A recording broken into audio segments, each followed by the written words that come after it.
ফারিয়াস mirror brand প্রমোশনে একটা ভালো জায়গায় ছিলেন, যেখানে এখন সবাই ব্র্যান্ড প্রমোশন পেশায় আসতে চায়, উঠতে চায়, ভালো করতে চায় এবং অনেকে ভালো করছেন, নাম্বার ওয়ান পজিশনে আছেন। আপনি কেন এই জিনিসটা আসলে ধীরে ধীরে ছেড়ে দিচ্ছেন?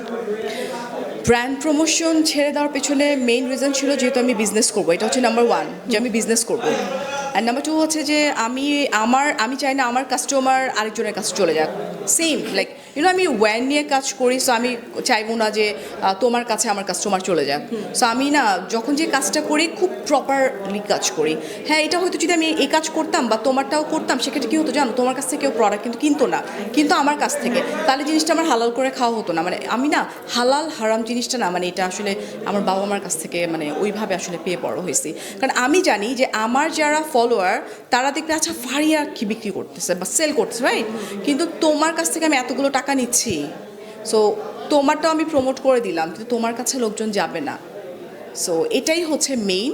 অ্যান্ড ভালোই হয়েছে, আল্লাহ যাকে ভালো জন্য, কারণ এখন এত এত কিছু হচ্ছে, আমি না ভাই খুব ভালো সময় বের হয়ে চলে আসছি।